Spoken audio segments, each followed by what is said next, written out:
Thank you, Mr. Speaker. I yield myself as much time as I may consume. The gentleman's recognized. Thank you, Mr. Speaker. Many congressional gold medal bills passing today, and all special. But with all due respect, this is particularly special. I rise in support of H.R. 685, the American Fighter Ace Congressional Gold Medal Act. As suggested, this bill establishes a congressional gold medal honoring American fighter aces for their heroic military service and defense of our country's freedom. Most Americans are familiar with the aerial feats of Tom Cruise's Maverick and the award-winning and popular show movie Top Gun, but not enough people really understand what it was that the real fighter aces went through. To become an American fighter ace, a fighter pilot must destroy 5 or more enemy aircraft in aerial combat during a war or conflict in which the U.S. Armed Forces have participated. I am unbelievably proud today and humbled to represent one of the remaining fighter aces in Washington's 10th Congressional District, retired Commander Clarence Alvin Borley, or as he is known by his friends, Spike. Like many aces, his story is simply incredible. Commander Borley is a Navy F-6F Hellcat ace. He had a total of 5 aerial victories flying off the U.S. carrier, the USS Essex, between May and October of 1945. In fact, on October 12th, Commander Borley was shot down after his plane was hit by anti-aircraft fire. He flew out 2 miles off the coast of what was then known as Formosa and crash-landed in the ocean. He exited his plane in full gear and inflated his yellow Mae West life preserver and floated as his Hellcat sank. Shortly thereafter, a Japanese boat approached him with Japanese soldiers on it, and he reached in and pulled his handgun that was soaking in the ocean water, fired, killed 2 enemy combatants, and the boat fled. Thereafter, Commander Borley swam farther away from Formosa.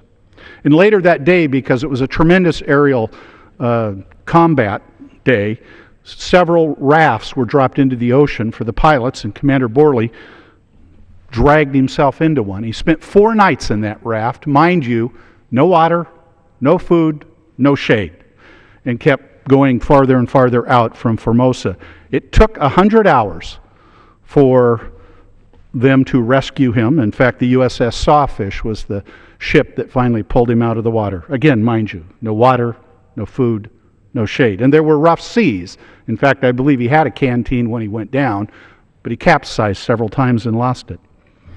Commander Borley of Olympia, Washington, is a true American hero. And I know I speak for many when I say we are deeply appreciative of all he has done for us. American fighter aces like Commander Borley are the best of the best in air combat. They engaged the enemy time and time again in Southeast Asia, South Pacific, and Europe, and they won. And yet their accomplishments have never been collectively recognized. Their aerial supremacy has never been honored by Congress until today. The Museum of Flight in Seattle, which is a spectacular institution, and their chairman, Bill Ayer, deserve special recognition and our thanks for their constant support and dedication to this effort. It is the home of the greatest World War I and World War II fighters in America. It has committed countless time and hours and energy to honoring the American fighter ace. I'm honored beyond words to be the co-sponsor of this bill with the gentleman from Texas.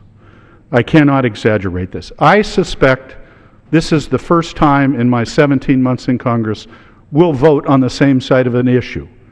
But I cannot tell you the depth of my gratitude for his 29 years of military service and all that he sacrificed and endured on behalf of us. What a fitting acknowledgement, sir, of your service here and to all of America, and I am humbled to join you in this effort.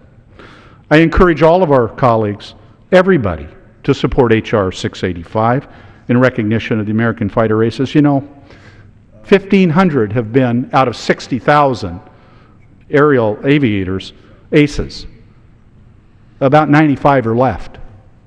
There hasn't been a fighter ace created since the Vietnam War. And those who are, it is difficult for them to talk about this because, frankly, they're very, very modest. I know this from personal conversations with them. I went to the National Convention of Fighter Aces last year and spoke with so many of them. They are very modest about this. That's frankly all the more reason why it's incumbent upon us to lift up their contribution and their sacrifice.